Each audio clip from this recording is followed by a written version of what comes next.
안녕하세요. 새로운 한 주도 진리인 하나님 말씀과 동행하는 그런 한 주가 되길 축복합니다. 오늘 본문은 예레미야 7장입니다. 주님께서 예레미야에게 주님의 성전 문에 서서 주님께 예배하려고 문으로 들어오는 모든 유다 사람에게 주님의 말씀을 큰 소리로 일러주라고 하셨다. 나 만군의 주 이스라엘의 하나님이 말한다. 너희의 모든 생활과 행실을 고쳐라. 그러면 내가 이곳에서 너희와 함께 머물러 살겠다. 이것이 주님의 성전이다. 주님의 성전이다. 주님의 성전이다 하고 속이는 말을 너희는 의지하지 말아라. 너희가 모든 생활과 행실을 참으로 바르게 고치고 참으로 이웃끼리 서로 정직하게 살면서 나그네와 고아와 과부를 억압하지 않고 이곳에서 죄 없는 사람을 살해하지 않고 다른 신들을 섬겨 스스로 재앙을 불러들이지 않으면 내가 너희 조상에게 영원 무궁하도록 준 이 땅 바로 이곳에서 너희가 머물러 살도록 하겠다. 그런데도 너희는 지금 전혀 무익한 거짓말을 의지하고 있다. 너희는 모두 도둑질을 하고 사람을 죽이고 음행을 하고 거짓으로 맹세를 하고 바알에게 분향을 하고 너희가 알지 못하는 다른 신들을 섬긴다. 너희는 이처럼 내가 미워하는 일만 저지르고서도 내 이름으로 불리는 이 성전으로 들어와서 내 앞에 서서 우리는 안전하다 하고 말한다. 너희는 그런 역겨운 모든 일들을 또 되풀이하고 싶어서 그렇게 말한다. 그래, 내 이름으로 불리는 이 성전이 너희의 눈에는 도둑들이 숨는 곳으로 보이느냐? 여기에서 벌어진 온갖 악을 나도 똑똑히 다 보았다. 나 주의 말이다. 너희는 내가 처음으로 내 이름을 두었던 실로에 있는 내 처소로 가서 내 백성 이스라엘의 죄악 때문에 내가 그곳을 어떻게 하였는지 보아라. 너희가 온갖 죄를 지었으므로 내가 너희에게 서둘러서 경고하였으나 너희는 듣지 않았다. 내가 불렀으나 너희는 대답도 하지 않았다. 나 주의 말이다. 그러므로 내가 실로에서 한 것과 똑같이 내 이름으로 불리며 너희가 의지하는 이 성전 곧 내가 너희와 너희 조상에게 준 이 장소에 내가 똑같이 하겠다. 내가 너희의 모든 친척 곧 에브라임 자손 모두를 내 앞에서 쫓아버렸던 것과 똑같이 너희도 내 앞에서 멀리 쫓아버리겠다. 그러므로 너 예레미야는 이 백성을 보살펴 달라고 기도하지 말아라. 너는 그들을 도와달라고 나에게 호소하거나 간구하지도 말고 나에게 조르지도 말아라. 나는 이제 너의 말을 들어주지 않을 것이다. 너는 지금 그들이 유다의 성읍들과 예루살렘의 모든 거리에서 하는 일들을 보고 있지 않느냐? 자식들은 땔감을 줍고 아버지들은 불을 피우고 어머니들은 하늘 여신에게 줄 빵을 만들려고 가루로 반죽을 하고 있다. 또 그들은 나의 노를 격동시키려고 다른 신들에게 술을 부어 바친다. 그러나 그들이 그렇게 함으로 나를 경노하게 하는 것으로 그치느냐? 그렇지 않다. 오히려 그들 스스로가 낯뜨거운 수치를 당하는 것이 아니냐? 나 주의 말이다.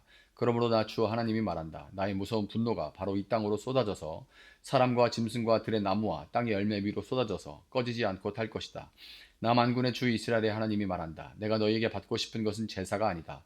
너희가 번제는 다 태워 내게 바치고 다른 제물은 너희가 먹는다고 하지만 내가 허락할 터이니 번제든 무슨 제사든 고기는 다 너희들이나 먹어라. 내가 너희 조상을 이집 땅에서 데리고 나왔을 때에 내가 그들에게 번제물이나 다른 어떤 희생제물을 바치라고 했더냐? 바치라고 명령이라도 했더냐? 오직 내가 명한 것은 나에게 순종하라는 것. 그러면 내가 그들의 하나님이 되고 그들의 나의 백성이 될 것이라는 것. 내가 그들에게 명하는 그 길로만 걸어가면 그들이 잘 될 것이라고 한 것뿐이지 않았더냐. 그러나 그들은 내게 순종하지도 않고 내 말에 귀를 기울이지도 않았다. 오히려 자기들의 악한 마음에서 나오는 온갖 계획과 어리석은 고집대로 살고 얼굴을 나에게로 돌리지 않고 오히려 등을 나에게 돌렸다. 너희 조상이 이집 땅에서 나온 날로부터 오늘까지 내가 나의 종 예언자들을 너희에게 보내고 또 보냈지만 나에게 순종하지도 않고 귀를 기울이지도 않았다. 오히려 너희는 조상보다도 더 고집이 세고 악하였다. 그래서 네가 그들에게 이 모든 말을 전하더라도 그들은 여전히 듣지 않을 것이다. 또 네가 그들에게 외치더라도 그들이 너에게 아무런 반응도 보이지 않을 것이다. 그들은 자기들의 하나님인 나 주의 말에 순종하지도 않고 어떤 교훈도 받아들이지 않는 백성이다. 진실이 아주 없어졌다. 그들의 입에서 진실이 사라진 지 이미 오래다. 그러므로 너는 그들에게 이렇게 전하여라. 예루살렘아, 너는 긴 머리채를 잘라서 던지고 메마른 언덕 위에 올라가서 슬피 울어라. 주님께서는 이 세대를 보시고 진노하셔서 이 세대를 물리쳐 버리셨다. 나 주의 말이다. 참으로 유다 백성은 내가 보기에 악한 일들을 하였다. 그들은 나의 이름을 찬양하려고 세운 성전 안에다가 자기들이 섬기는 역겨운 것들을 세워 놓아서 성전을 더럽혔다. 또 그들은 자기들의 아들과 딸들을 불태워 제물로 바치려고 흰놈의 아들 골짜기에 도벳이라는 산당을 쌓아 놓았는데 그런 것은 내가 명하지도 않았고 상상조차도 하여 본 적이 없다. 그러므로 보아라. 그날이 오면 다시는 이곳을 도벳이나 흰놈의 아들 골짜기라고 부르지 않고 오히려 사륙의 골짜기라고 부를 것이다. 나 주의 말이다. 그때에는 매장할 자리가 더 이상 없어서 사람들이 도벳에 와서 시체를 묻을 것이다. 그때에는 이 백성의 시체가 공중의 새와 땅에 사는 짐승의 먹이가 될 것이며 아무도 그것을 쫓아줄 사람이 없을 것이다. 그때에는 내가 유다의 성읍들과 예루살렘의 모든 거리에서 흥겨워하는 소리와 기뻐하는 소리, 즐거워하는 신랑 신부의 목소리를 사라지게 하겠다. 온 나라가 황무지로 바뀔 것이기 때문이다. 아멘. 자, 오늘 본문에서 하나님은 예언자 예레미야를 아주 특별한 장소로 보내시는데 바로 예루살렘 성전 문 앞입니다. 성전 문 앞, 이곳은 이스라엘 백성들이 하나님을 예배하기 위해서 가장 경건한 모습으로 모여드는 그런 장소죠. 그런데 하나님은 그 축제와 같은 예배 현장에 완전히 찬물을 끼얹는 그런 심판의 메시지를 선포하라고 예레미야에게 말씀하십니다. 당시 이스라엘 백성들은 성전 입구에서 이것이 주님의 성전이다, 이것이 주님의 성전이다, 이것이 주님의 성전이다 하고 신앙 고백을 3번이나 반복하면서 성전에 들어갔어요. 이것은 단순히 성전의 아름다움만을 찬양하고 노래하는 것이 아니라 하나님이 여기 계시니까, 이 성전 안에, 이 건물 안에 계시니까 우리는 절대 망하지 않는다라는 자신들만의 거짓된 확신과 안전장치를 확인하는 주문과도 같았습니다. 그들은 성전이라는 그 건물 자체가 자신들의 운명을 지켜줄 부적처럼 여겼던 거죠. 하나님은 그들의 이 가증스러운 이중성을 폭로하십니다. 그들은 성전 밖에서는 온갖 악행을 저질렀어요. 사회적 약자인 이방 사람과 고아와 과부를 압제하고 자신들의 이익을 위해서 무죄한 사람의 피를 흘리는 일들을 서슴지 않았습니다. 그러면서도 주일이 되면 혹은 절기가 되면 성전에 나와서 제물을 바칩니다. 그리고는 우리는 구원받았다, 우리는 안전하다라고 말합니다. 하나님은 이것을 향해 이 성전이 너희 눈에는 도둑들이 숨는 소굴로 보이느냐 하고 무섭게 질책을 하시죠. 도둑들이 밖에서 물건을 훔친 다음에 경찰을 피해 숨는 곳을 우리가 소굴이라고 합니다. 당시에 그러니까 이스라엘은 이 성전이 죄를 회개하고 삶을 돌이키는 하나님 앞에 나오는 자리가 아니라 자신들이 지은 죄에 대해 벌을 받지 않기 위해 숨어드는 면죄부의 현장과도 같았던 거예요. 마음으로 뭔가 스스로 셀프 죄를 사하는, 여기 왔으니까 용서받았지라고 하는 그런 면죄부의 현장인 거예요. 삶의 예배가 뒷받침되지 않는 종교 행위는 하나님을 모독하는 일일 뿐입니다. 이스라엘은 설마 하나님이 당신의 집을 무너뜨리시겠느냐 하고 생각했습니다. 이에 대해 하나님은 과거 실로의 역사를 기억하라 이렇게 말씀하세요. 실로는 과거에 하나님의 법궤와 성막이 있었던 이스라엘 신앙의 중심지였습니다. 사무엘이 그 엘리와 함께 있었던 곳이 실로죠. 하지만 그들이 타락했을 때 하나님은 실로를 처참하게 파괴하셨습니다. 하나님께서는 화려한 건물이나 과거의 영광이 중요하지 않아요. 하나님의 임재가 떠난 성전은 그저 돌덩어리에 불과할 뿐입니다. 교회 이름 아래 모이고 교회 건물 안에 있다고 해서 자동적으로 구원이 유지되고 하나님의 복이 임하는 것이 아닙니다.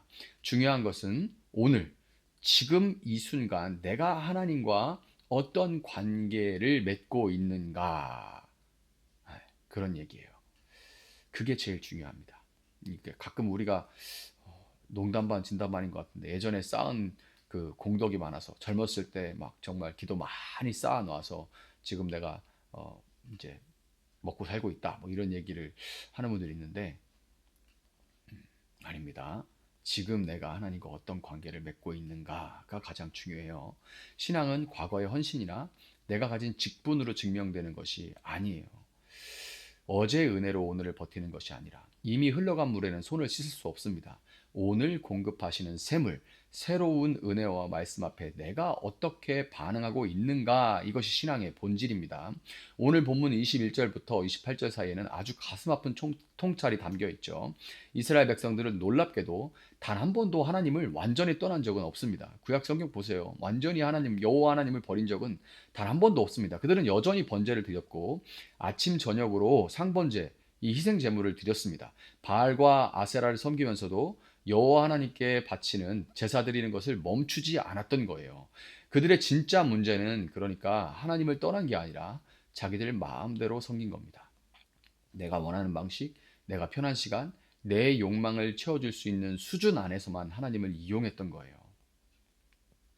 이것은 하나님을 섬기는 것이 아니라 하나님을 수단으로 전락시킨 우상 숭배입니다. 요즘에 정말 뼈아픈 말이죠. 내가 필요할 때 하나님을 스위치 온하고 내가 필요 없으면 하나님을 스위치 오프 시켜버립니다. 뭐 진동 모드도 불편해서 무음 모드로 바꿔버리는 거예요. 하나님을. 내가 필요할 때만 켜고. 하나님이 출애굽 때부터 이스라엘에게 진정으로 원하셨던 것은 수천 수만의 양과 염소가 아니었습니다. 내 목소리를 들어라. 그러면 나는 너희 하나님이 되고 너희는 내 백성이 될 것이다. 이것이 하나님이 원하시는 한 가지 관계적인 순종, 오직 이것 하나만을 하나님께서는 바라셨죠. 하지만 그들은, 이스라엘은 예언자들의 음성을 듣기보다 자기 마음의 고집을 택했습니다. 여러분, 오늘 이 예레미야의 아픈 외침은 2600년 전 유다 백성들만을 향한 것이 아닙니다. 오늘날 화려한 도시들, 또 우리 교회가 뿌리 내리고 있는 세종에서 살아가고 있는 우리들을 향한 준엄한 경고입니다. 우리도 혹시 예배 출석이라는 형식 뒤에 숨어 있지는 않습니까? 교회 문을 나서는 순간 세상의 가치관과 똑같은 이익을 쫓고 이웃의 아픔에는 무감각하면서 주일에 교회에 앉아 있는 것만으로 나는 안전하다, 나는 신앙인이다 하고 자위하고 있지는 않습니까? 하나님은 우리가 하나님의 방식으로 그분을 사랑하기를 원하십니다. 진정한 치유와 회복은 성전 안에서만 이루어지는 어떤 주문 같은 고백이 아니라 성전 밖 세상 속에서 주님의 말씀대로 살아내는 작은 순종들에서 시작됩니다. 내 고집과 내 꾀를 내려놓고 오늘 나에게 말씀하시는 주님의 세밀한 음성에 정직하게 반응하는 하루가 될 수 있기를 바랍니다.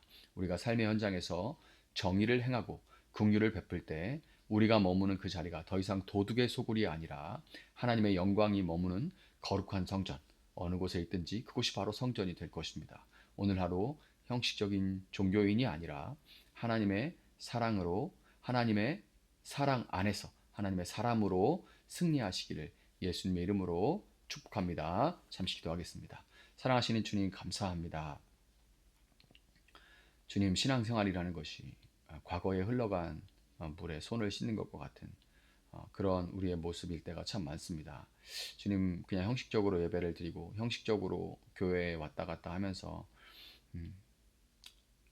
그래도 할 바는 하고 있다라는 생각으로 우리 마음을 그냥 훈훈하게 하고 덮고 말 때가 참 많습니다. 일상에서 하나님은 스위치가 꺼져 있고 무음 모드로 내 일상에 전혀 방해가 되지 않도록, 내 결정과 내 뜻과 내 꾀에 방해가 되지 않도록 하나님은 그렇게 처리해 놓고 필요할 때 켜서 검색하고 필요할 때 켜서 요청하고 필요할 때 켜서 주문하고 하듯이 그렇게 하나님을 대하고 있습니다. 예배조차도 내가 원하는 때에 내가 원하는 방식으로 내가 원하는 만큼만, 찬양은 빼고 기도도 빼고 설교도 2배속으로 그렇게 그냥 듣고 맙니다. 거기서 필요한 지식을 얻는다 한들 그것이 우리 일상에 어떤 도움이 되겠습니까? 주님, 주님, 우리가 주님을 주님이라고 부르는 이 음성이 헛된 허공을 치는 음성이 아니라 소리가 아니라 정말로 우리 마음 깊은 곳에서 당신이 우리의 삶의 주인입니다라고 고백하는 고백이 되어줄 수 있도록 오늘 하루 가운데 우리 마음을 지켜내고 또 우리 손과 발이 순종할 수 있도록 도와주시기를 원합니다. 삶의 선택의 순간에 또 우리의 생각 가운데 우리의 마음 가운데 주인 되어 주시기를 원합니다. 감사하며 예수님의 이름으로 기도합니다. 아멘. 오늘 주신 말씀 붙들고 계속해서 기도합니다.